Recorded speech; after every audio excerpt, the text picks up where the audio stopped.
Hi everyone, this is our 4.5 lesson. We are going to prove triangle congruence with our last two methods, which are angle, side, angle, and angle, angle, side. We've already talked about side, side, side, side, angle, side, and hypotenuse leg. So these are the last two methods. Angle, side, angle says if two triangles and the included side of one triangle and two angles in the included side of another are congruent, then the triangles are congruent. So keeping in mind that side has to be between the two angles.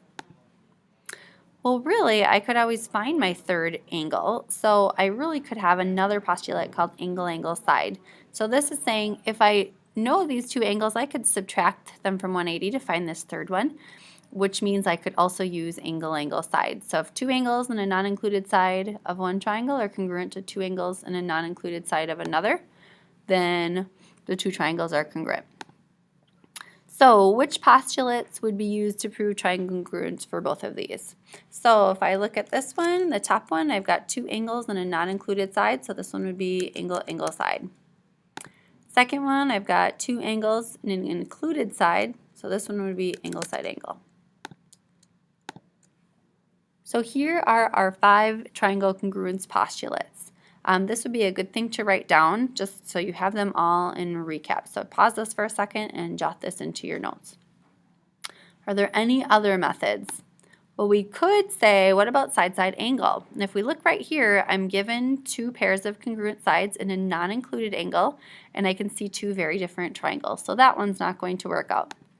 How about angle, angle, angle? Here I have two similar triangles, but they're clearly not congruent. So that one is not going to work out. So take 1 second and pause this video and try to figure out, are these congruent? If so, write the reason and then write the congruent statement. How did you do? Check these, check your congruent statements, and then let's try the next page. Okay, so once again, jot down, are they congruent? And then state your reason. This time you can skip the triangle congruent statement. So pause this and try it out. When you look at these are all congruent, and the statements for the first one would be side, side, side, side, side, side for the second. Oh, sorry, that's a mistake. That one should be side, angle, side. And then the third one would be angle, angle, side. If we look at our last one, are these congruent? Again, pause it and see what you think. So the top one would be no, angle, angle, angle is not a reason. Middle pair would also be no, angle, side, side, or side, side, angle is not a valid reason. And the last one, even though we only have two, we have an example of angle, side, side, but because it's a right triangle, that would work. So because of hypotenuse leg. Okay, one more page we're going to try here. So again, look through these and see what you think.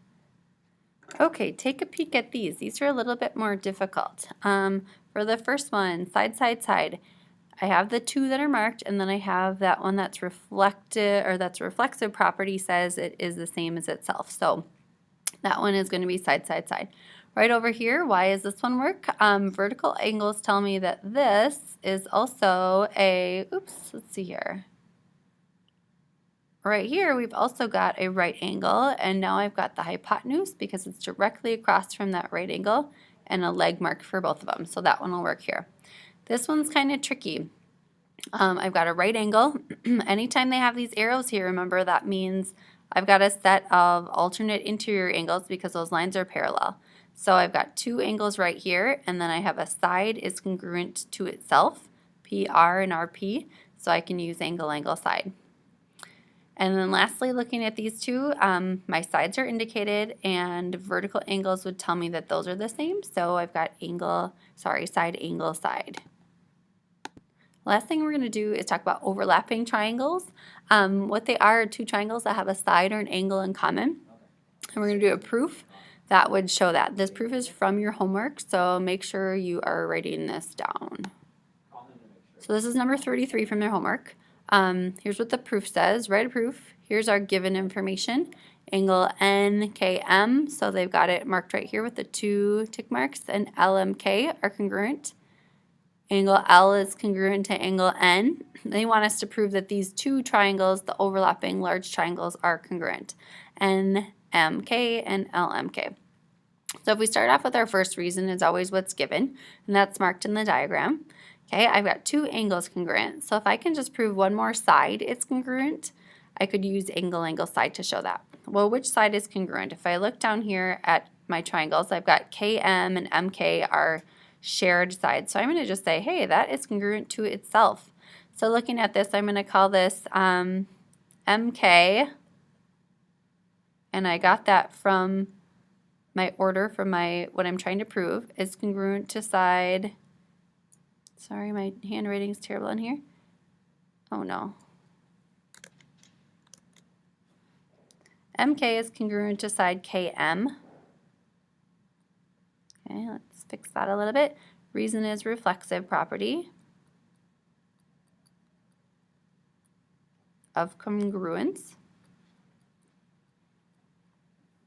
Okay, and now all of a sudden I have enough information, so I can say, oh, triangle NMK is congruent to triangle LKM.